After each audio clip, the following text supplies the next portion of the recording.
주일 오후 예배에 오신 여러분을 주님의 이름으로 환영합니다. 특별히 우리 새가족위원회 헌신 예배로 하나님 앞에 예배드릴 수 있어서 참 기쁩니다. 오늘 오전에 예배 시간 전에 논산훈련소 연무대 찬송하는 영상 다들 보셨죠?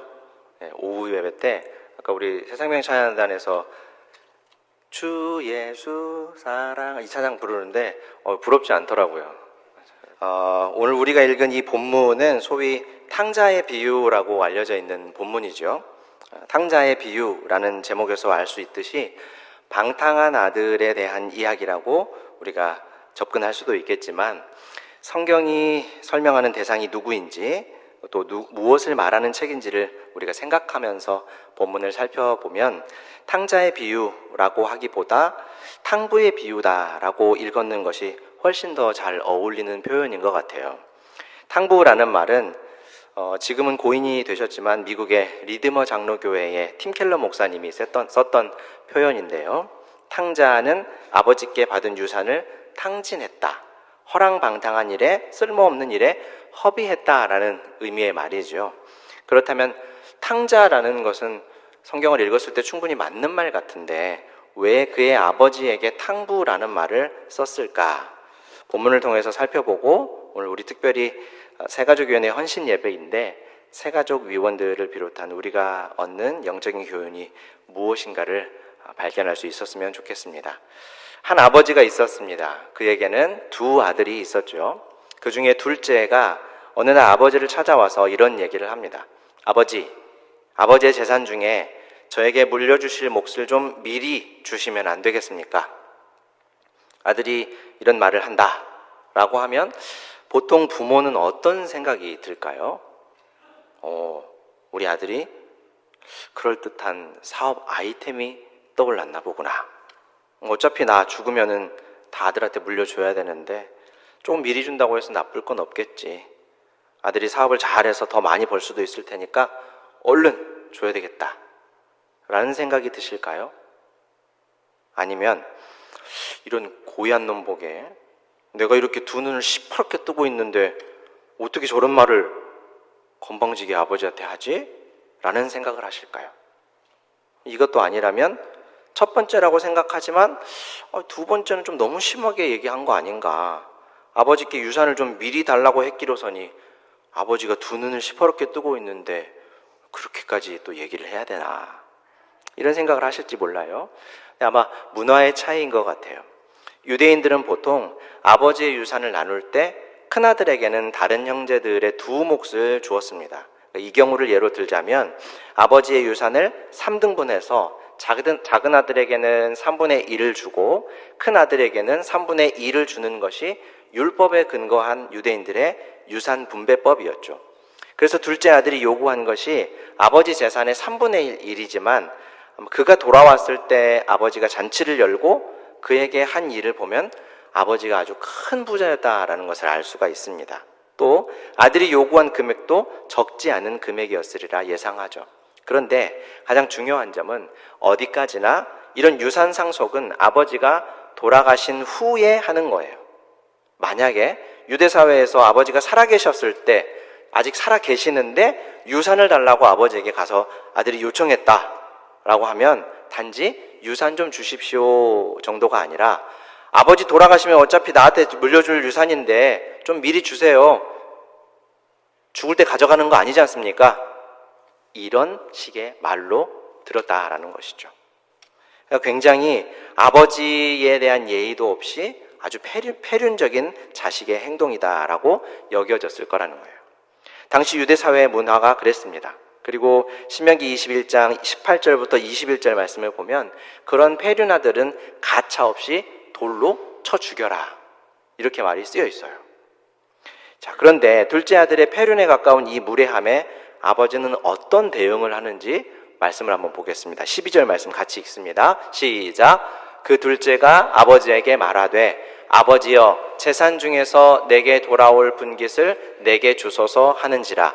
아버지가 그 살림을 각각 나누어 주었더니. 흥미로운 사실은 아들이 아버지에게 재산 중에서 자기 몫을 달라고 했더니 아버지는 아들에게 살림을 나누어 주었대요. 본문에서 살림이라고 번역한 비오스라는 단어는 생명, 삶이라는 뜻의 말입니다. 이 비유를 말씀하고 계시는 우리 주님께서는 왜 재산, 유산, 둘째 아들의 목이라는 말을 사용하지 않고 굳이 생명, 삶이라는 말을 쓰셨을까? 그것은 바로 이 둘째 아들이 요구한 것이 그의 아버지가 죽은 후에야 받을 수 있는 유산이기 때문에 아버지의 생명에 속한 재산, 아버지의 생명에 상응하는 유산을 달라고 했다라는 의미를 담은 거예요. 다시 말하면 아버지가 지금 이 순간 아들에게 유산을 물려준다라는 것은 자신이 죽은 것처럼 된다라고 하는 것을 뜻한다는 거죠. 실제로 이러한 결정을 하고 실행을 한다면 유대 사회에서 주변의 모든 사람들로부터 이 아버지는 비웃음거리가 되거나 혹은 비난의 대상이 될 수 있었습니다. 근데 아버지는 어떻게 했습니까? 자신의 생명을, 자신의 생명에 방불한 유산을 아들의 요구대로 나누어 주죠.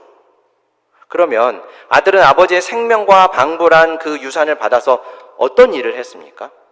정말 우리가 처음에 생각한 대로 상당한 금액의 유산을 가지고 사업을 한다거나 요즘으로 말하면 투자를 했다면 다행인데 아들은 그렇게 하지 않았다 그러죠. 13절 말씀 같이 읽어보겠습니다. 시작. 그 후 며칠이 안 되어 둘째 아들이 재물을 다 모아가지고 먼 나라에 가 거기서 허랑방탕하여 그 재산을 낭비하더니.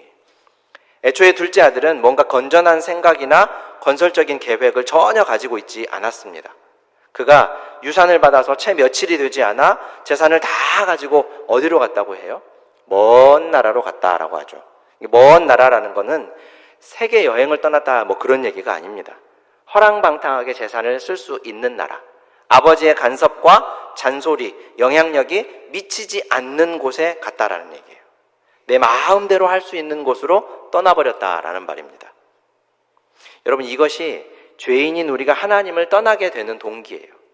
이것이 하나님 앞에서 우리가 저지른 죄의 모습이죠. 예레미야 선지자가 죄에 대해서 어떻게 설명했느냐면 예레미야 2장 13절 말씀 같이 읽습니다. 시작. 내 백성이 두 가지 악을 행하였나니 곧 그들이 생수에 근원되는 나를 버린 것과 스스로 웅덩이를 판 것인데 그것은 그 물을 가두지 못할 터진 웅덩이들이니라. 예레미야가 설명하는 죄는 하나님을 버린 것, 스스로 웅덩이를 판 것이에요.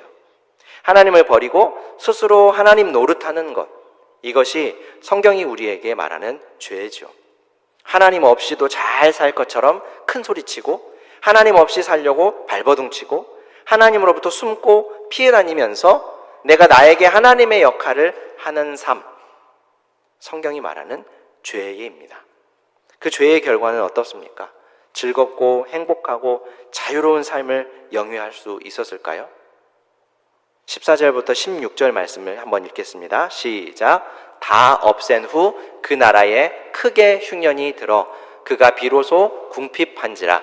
가서 그 나라 백성 중 한 사람에게 붙여 사니 그가 그를 들로 보내어 돼지를 치게 하였는데 그가 돼지 먹는 쥐염 열매로 배를 채우고자 하되 주는 자가 없는지라.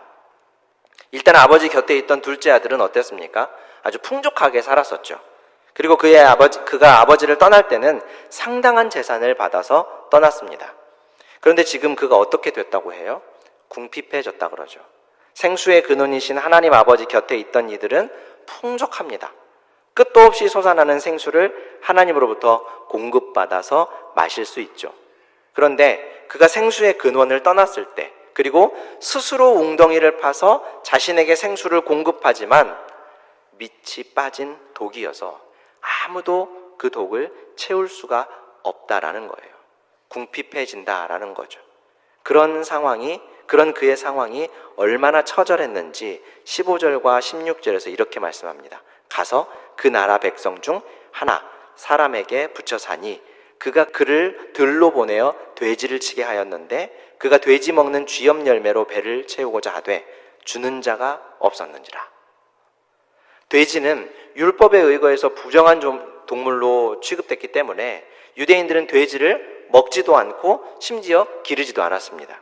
대신 다른 나라 종들을 시켜서 장사를 위해 키우기는 했었어요.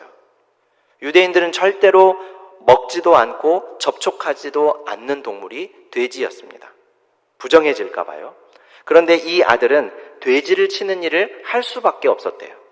그의 처지가 얼마나 처참했는지를 알 수 있는 대목이죠. 심지어 그는 종으로 살면서 먹을 것조차 얻지 못해서 돼지 밥을 먹으려고 했는데 그 돼지 밥조차 그에게 허락되지 않았다라는 거예요. 돼지를 키우는 일도 하지 않는 유대인이 오죽 먹을 것이 없었으면 돼지 밥을 먹으려고 했을까? 이것이 둘째 아들의 처참한 상황을 잘 보여주는 대목입니다. 여러분, 지금 우리가 살펴보는 이 비유는 예수님께서 서기관과 바리새인들에게 하신 말씀이에요. 그러면 이 비유의 말씀을 듣는 서기관과 바리새인들은 여기까지 듣고 어떤 생각을 하고 있었을까요? 아마 화가 머리 끝까지 치밀어 올랐다가 아마 속이 후련해졌다가 이걸 반복하고 있었을 거예요. 왜냐하면 아버지에게 유산을 달라고 하는 이 폐륜화를 생각하면 철저하게 외식적 율법주의를 표방하는 사람들은 저런 못된 놈, 지옥에 떨어질 놈, 이런 생각을 했겠죠. 저걸 가만히도 돌로 쳐 죽여야지. 이렇게 분노를 했다가 아들의 요청을 그대로 수용한 아버지를 보면서 저 아버지도 돌로 쳐야 되겠구만. 율법에 뭐라고 돼 있는지 모르나? 아니, 아무리 부자간의 사랑도 좋지만 율법을 어겨서 하나님의 말씀을 어기면서까지 해야 되나? 그리고 아들이 드디어 재산을 탕진하고 궁핍해졌다라는 말을 듣고는 거 봐라. 어디서 아버지에게 유산을 달라고 해서 유흥이나 즐겨? 하나님께서 그거 가만두시겠어? 역시 하나님이 살아계셔서 저런 놈을 심판하심이 마땅하지. 혹시 우리 중에도 이런 생각과 감정을 느끼시는 분이 있는지 모르겠어요. 잘 알아야 하는 것은 이러한 생각을 서기관과 바리새인들이 했고 그들은 예수님께 계속적으로 호되게 혼인하고 있는 중이다라는 겁니다. 자, 그러면 아버지는 어떠실까? 계속해서 살펴봅시다. 17절부터 19절 말씀, 아들은 자신의 처지를 자각하게 되는 장면이 이렇게 그려져 있습니다. 같이 읽습니다. 이에 스스로 돌이켜 이르되 내 아버지에게는 양식이 풍족한 품꾼이 얼마나 많은가. 나는 여기서 주려 죽는구나. 내가 일어나 아버지께 가서 이르기를 아버지, 내가 하늘과 아버지께 죄를 지었사오니 지금부터는 아버지의 아들이라 일컬음을 감당하지 못하겠나이다. 나를 품꾼의 하나로 보소서 하리라 하고. 우리는 17절 초두의 말씀, 이에 스스로 돌이켜라는 말을 보면서 아들이 바닥을 치니까 이제 잘못을 인식하고 회개하게 되었구나 라고 생각하지만 여기서 스스로 돌이켜라고 번역이 된 말씀의 원어는 자기 자신에게 돌아왔다. 자기 자신을 되돌아보게 되었다라는 말입니다. 다시 말하면 자기가 아버지를 떠나서 궁핍하게 되어 부정한 돼지를 돌보고 돼지의 밥조차 허락되지 않은 자신의 처지가 얼마나 처참한지를 이제서야 자각하게 되었다라는 말씀이고, 좀 더 직관적인 표현으로는 그가 이제서야 제정신이 돌아왔다, 이런 말입니다. 비로소 자신이 자신의 죄를 자각하게 된 거죠. 이게 어떻게 가능했을까요? 요한복음 16장 7절 8절 말씀을 같이 읽습니다. 시작. 그러나 내가 너희에게 실상을 말하노니 내가 떠나가는 것이 너희에게 유익이라. 내가 떠나가지 아니하면 보혜사가 너희에게로 오시지 아니할 것이요 가면 내가 그를 너희에게로 보내리니 그가 와서 죄에 대하여 의에 대하여 심판에 대하여 세상을 책망하시리라. 예수님께서 약속하신 보혜사 성령님이 오시면 죄, 의, 심판에 대해서 가르치신다고 하죠. 그러니까 지금 둘째 아들이 자신의 죄인된 모습을 자각하게 된 것은 성령 하나님께서 그에게 일하신 결과라는 거죠. 그렇게 자신의 죄악된 모습을 자각한 아들은 우리 아버지에게는 종들도 양식이 풍족한데 나는 여기서 이렇게 굶어 죽는구나, 줄여 죽는구나 라는 것을 깨닫게 됩니다. 그런데 여러분 잘 생각해 보십시오. 그 당시 종들은 주인의 집에서 풍족하게 먹고 마시지 않았어요. 거의 대부분 이 둘째 아들과 같은 삶을 살았어요. 그러니까 이 아들의 아버지, 이 비유의 궁극적인 의미는 하나님 아버지와 풍족한 하나님의 나라를 설명하기 위해서 지금 이 이야기를 예수님께서 하고 계신다라는 거죠. 이렇게 자신의 죄를 깨달은 아들은 아버지에게 돌아가면 이제는 자신을 더 이상 아들이 아니라 종으로 취급해도 내가 더 이상은 할 말이 없겠다라고 생각합니다. 누가복음 18장을 보면 예수님께서 말씀하시기를 바리새인들의 기도는 더러운 죄를 지으며 살지 않게 하시고 세리처럼도 살지 않게 하셔서 참 감사합니다. 우리는 꼬박꼬박 금식하고 11조를 드립니다 라고 기도하지만 하나님 앞에서 자신들의 죄인됨을 인식하는 세리는 고개도 들지 못하고 하나님 불쌍히 여기시옵소서 나는 죄인입니다 라고 기도한다고 말씀하세요. 자신을 높이는 자는 반드시 낮아지고 자신을 낮추는 자는 높아질 것이라고 말씀하시죠. 자신이 진정 죄인이라고 자각을 한다면, 다시 말해서 스스로 절대로 구원받을 소망이 없는 존재다라고 자신을 그렇게 인식하고 있다면 내가 꼬박꼬박 금식하고 11조를 하고 주일의 예배에 한 번도 빠지지 않고 기도하는 자리는 언제나 있으며 새벽 제단을 하늘 높이까지 쌓았습니다. 나는 저 뜨뜻미지근한 사람과는 다릅니다 라고 자신의 의를 내세우지 못하고 오히려 주여 나를 불쌍히 여겨 주십시오. 저는 하나님 아버지의 은혜가 아니면 도무지 소망이 없는 죄인입니다 라는 말 외에 더 이상 할 말이 없다라는 거죠. 어떤 사람들의 말은 그 사람의 생각이 사는 집이라고 하죠. 우리의 기도는 무엇입니까? 우리는 하나님 앞에서 우리 스스로를 어떤 존재로 인식하고 있는지 스스로 한번 돌이켜 보았으면 좋겠어요. 드디어 아들은 아버지에게 발길을 돌리게 됩니다. 그런데 재밌는 사실은 20절을 자세히 보시면 아들은 아버지에게 돌아간 것이 아니죠. 아니, 돌아가지 못했어요. 자기가 얼마나 나쁜 죄인이라는 것을 알기 때문에 아버지 집에 당당하게 들어가지 못하고 그 주변에서 어슬렁거리고 있었던 겁니다. 일어나서 아버지께로 돌아가니라. 아직도 거리가 먼데. 그렇죠? 근데 아버지가 그를 보고 어떻게 했다고 합니까? 측은히 여겨 달려가 목을 안고 입을 맞추니. 예수님의 이 비유를 읽고 있으면 회개가 무엇인지 정확하게 알 수 있어요. 수련회나 분위기가 잡힌 집회에 참석해서 그동안 잘못했던 일들을 온통 다 쏟아놓으면서 눈물과 콧물을 짜면서 쏟아내는 것이 전부가 아니라 회개는 성령께서 생명의 근원이신 아버지를 떠난 나 자신의 현실을 깨닫게 해주시고 하나님의 은혜가 아니면 아무런 소망이 없는 나의 처지를 자각하고 삶의 방향을 돌이켰을 때 그동안 나간 자식 돌아오기만을 목 빠지게 기다리시는 아버지는 아들의 죄를 추궁하거나 돌로 쳐서 처벌을 내리기는커녕 버선발로 뛰쳐나와서 아들을 끌어안고 그에게 입을 맞추고 다시 자신의 아들로 받아주는 것이다 라는 거죠. 21절 2절 말씀 우리 같이 읽어보겠습니다. 시작. 아들이 이르되 아버지 내가 하늘과 아버지께 죄를 지었사오니 지금부터는 아버지의 아들이라 일컬음을 감당하지 못하겠나이다 하나 아버지는 종들에게 이르되 제일 좋은 옷을 내어다가 입히고 손에 가락지를 끼우고 발에 신을 신기라. 그래서 나는 아들입니다. 아들로서 충분한 자격이 있습니다 라고 하는 이들은 낮아지고 나는 더 이상 아버지의 아들로서가 아니라 종의 하나로 취급받아도 싼 그런 존재입니다 라는 이들은 높임을 받을 것이다 라고 하시는 거죠. 그리고 아버지는 마치 100마리 중 잃은 양 한 마리를 찾고 잔치를 했던 주인처럼 10 드라크마 중에 1 드라크마를 찾고 잔치를 했던 여인처럼 자신의 생명을 가지고 떠나 모두 다 탕진하고 허비하고 돌아온 아들을 위해 잔치를 열었다고 하죠. 오늘 보면 23절, 24절 말씀 같이 읽습니다. 시작. 그리고 살찐 송아지를 끌어다가 잡으라. 우리가 먹고 즐기자. 이 내 아들은 죽었다가 다시 살아났으며 내가 잃었다가 다시 얻었노라 하니 그들이 즐거워하더라.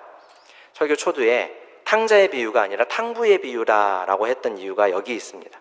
아버지는 자신의 생명을 다 허비한 아들, 모르긴 몰라도 충분히 그 아들을 지금껏 지켜봐온 아버지로서는 유산을 가지고 가서 건설적인 일에 사용할 거라고 생각하지 않았을 그 아버지는 탕진할 것을 다 알고도 준 아버지이기 때문에 탕부라는 거죠. 자신의 재산, 자신의 생명을 아들을 위해 탕진한 아버지. 그리고 이 아버지는 자신의 재산, 자신의 생명을 탕진하고 돌아온 아들을 위해서 또 자신의 송아지를 잡아 잔치를 열고 아들에게 주는 제일 좋은 옷과 가락지, 신을 탕진하시는 아버지라는 거예요. 여러분, 이 아버지는 우리 하나님 아버지이십니다. 이 둘째 아들은 하나님 앞에서 내가 죄인이라고 깨달은 회개한 우리예요. 아버지께 돌아왔을 때 이전의 아들로 다시 받아들이지 않는다고 할지라도 아버지의 처분에 모든 것을 맡기고 종으로만 살아도 감지덕지다라고 여기는 아들이에요. 사랑하는 여러분, 지금 우리의 삶은 어떻습니까? 하나님 앞에서 나 자신을 어떻게 인식하고 있는지 한번 생각해 보십시오.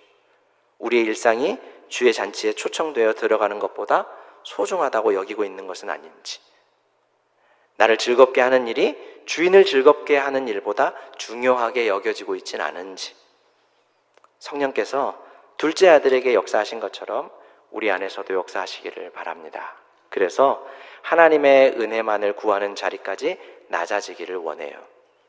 아이러니하지만 이러한 일들이 일어났을 때 하나님은 기뻐하시고 하나님 나라에 있는 모든 이들이 기뻐하며 잔치하는 거예요. 그런데 한 사람만은 달랐던 것 같아요. 밭에서 열심히 일하다 돌아온 큰아들이 아버지 집에서 벌어진 요란한 잔치 장면을 목격합니다. 그리고 분노하죠. 27절 28절 말씀, 대답하되 당신의 동생이 돌아왔음에 당신의 아버지가 건강한 그를 다시 맞아들이게 됨으로 인하여 살찐 송아지를 잡았나이다 하니 그가 노하여 들어가고자 하지 아니하거늘 아버지가 나와서 권한대. 큰아들은 둘째가 돌아왔다는 사실부터 싫었던 거예요. 아마도 넌 다시 돌아와서는 안 돼. 너의 몫을 뺀 아버지의 나머지 재산은 모두 다 내 차지야 라면서 둘째를 경멸했을 겁니다. 자신의 생명, 자신의 재산을 내어준 아버지도 사실 큰아들 입장으로서는 굉장히 밉고 보기 싫었을 거예요. 근데 동생이 돌아왔는데 아버지가 그놈을 처벌하기는커녕 잔치를 열었다는 사실에 이 큰아들은 격분한 겁니다. 큰아들은 아버지에게, 아니 아버지, 저는 저 못된 놈이 아버지를 떠나서 재산을 모두 탕진하는 동안 아버지를 섬기고 아버지의 말씀을 단 한 번도 어긴 적도 없었습니다. 그런데 저에게는 염소 새끼 한 마리도 주지 않으셔놓고 모든 걸 다 탕진하고 돌아온 저놈을 처벌하기는커녕 잔치라니요. 아버지 어떻게 저에게 이러실 수 있습니까? 여러분, 큰아들의 모습을 보고 있으면 자신의 동생을 죽이기까지 질투했던 가인의 모습이 이렇게 겹쳐 보이지 않습니까? 아버지는 이렇게 분노에 찬 큰아들에게 이렇게 말합니다. 31절 32절이요. 아버지가 이르되 얘야 너는 항상 나와 함께 있으니 내 것이 다 내 것이로 돼 너의 동생은 죽었다가 살아났으며 내가 잃었다가 얻었기로 우리가 즐거워하고 기뻐하는 것이 마땅하지 않겠니? 결국 예수님께서 이 비유를 통해 하시고 싶었던 말씀이 이거예요. 죽었다가 살아난 아들을 다시 찾았으니 기뻐하며 즐거워하는 것이 우리가 할 일 아니냐. 누구에게 하시는 말씀입니까? 서기관과 바리새인들이요. 왜요? 죄인들과 세리들과 교제를 나누며 식사하시는 예수님에게 수군거리는 것에 대한 대답을 이 비유를 통해 하셨던 겁니다. 그러나 한 가지, 이 아버지는 둘째 아들에게만 이렇게 하신 것이 아니에요. 28절 말씀을 보면 아버지가 나와서 권한대 라고 하죠. 여기서 권한다라는 말은 보혜사 성령님을 가리키는 말과 같은 뿌리의 단어입니다. 아버지는 둘째 아들에게 성령으로 죄를 자각하게 하신 것처럼 큰아들에게도 권하여 자신의 의를 버리고 동생에 대한 분노와 질투를 버리고 성령으로 잔치에 초청하고 계신 거예요. 사랑하는 성도 여러분, 특별히 오늘 헌신을 다짐하는 우리 새가족위원회 여러분, 새가족을 바라보는 우리의 마음이 어떤지 한번 생각해 봤으면 좋겠어요.